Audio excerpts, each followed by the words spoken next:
उत्तराखंड सरकार ने सावन महीने में होने वाली कांवड़ यात्रा की परमिशन देने पर विचार करने की बात कही है। इस बीच राज्य के सीएम पुष्कर धामी को पत्र लिखकर इंडियन मेडिकल एसोसिएशन ने कांवड़ यात्रा की मंजूरी न दिए जाने की मांग की है। आईएमए के उत्तराखंड यूनिट ने कहा कि ऐसा करने से कोरोना की तीसरी लहर का सामना करना पड़ सकता है। उत्तराखंड के सचिव अजय खन्ना की ओर से लिखे गए पत्र में कहा गया, हमारी आपसे अपील है कि कांवड़ यात्रा की मंजूरी न दी जाए। देश में अगले महीने से कोरोना टीकाकरण की रफ्तार तेज होने की संभावना है। दरअसल केंद्र सरकार ने साल के आखिर तक सभी वयस्कों को टीका लगाने का लक्ष्य रखा है, लेकिन अभी टीके की कमी बनी हुई है। लेकिन अगले महीने से देश में निर्मित स्पुतनिक वी के अलावा बायोलॉजिकल ई और जॉन्डिस कैडिला की टीका भी लगने की संभावना है। इससे प्रतिदिन 80-90 लाख टीके लगने शुरू हो जाएंगे। रूस की corona virus vaccine Sputnik V का उत्पादन अब सीरम इंस्टीट्यूट ऑफ इंडिया भी करेगा। वैक्सीन के प्रोडक्शन इसी साल सितंबर में शुरू किया जाएगा।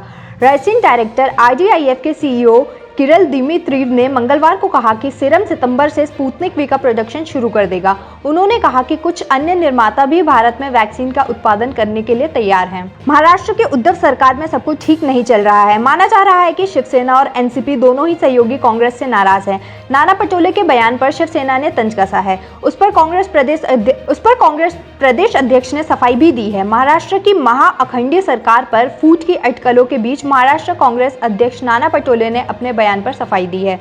उन्होंने कहा, मैंने कोई टिप्पणी नहीं की है। राज्य सरकार मुझ पर नजर रखी है। मेरे आरोप केंद्र के खिलाफ थे। कोरोना की दूसरी लहर अब काफी कम होती जा रही है। ऐसे में रेलवे ने रेलवे यात्रियों की राह आसान करने के लिए कुछ स्पेशल ट्रेनें चलाने का निर्णय लिया है। इस लंबी दूरी की ट्रेनों में रेलवे ने आरक्षण की सुविधा की भी शुरुआत की है। चित्रकूट में मंथन का आज आखिरी दिन है। राष्ट्रीय स्वयंसेवक संघ उस मास्टर प्लान का खाका खींचने में जुटा है जिसके आधार पर आगे बीजेपी और केंद्र सरकार को चलना है। इस मंथन के बाद सरकार कुछ बड़े फैसले भी ले सकती है। इन फैसलों पर जगत गुरु के सुझाव का भी असर डल सकता है। उन्होंने पिछले साल अक्टूबर में कोरोना के हालात पर प्रधानमंत्री से फोन पर चर्चा की थी। उसी दौरान उन्होंने तीसरी बार प्रधानमंत्री बनने का आशीर्वाद भी दिया था। पंजाब के सीएम पर हमलावर नवजोत सिंह सिद्धू ने आम आदमी पार्टी की तारीफ करके नए सियासी समीकरणों की ओर इशारा किया है।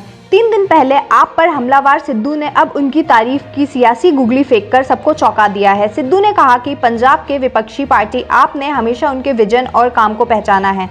2017 में बेअदबी, ड्रग्स, किसान और करप्शन के मुद्दे हो या अब राज्य में मौजूदा बिजली संकट हो या फिर अब मैं पंजाब मॉडल पेश करने जा रहा हूं, वो जानते हैं कि वास्तव में पंजाब के लिए कौन लड़ रहा है। हिमाचल प्रदेश और उत्तराखंड सहित कई पहाड़ी राज्यों में बारिश का कहर जारी है। बारिश के बाद हाई लैंडस्लाइड के कारण राज्यों में 10 घर बह गए। हादसे में 3 लोगों की मौत हो गई जबकि एक MBBS की छात्रा सहित 12 लोग लापता हो गए।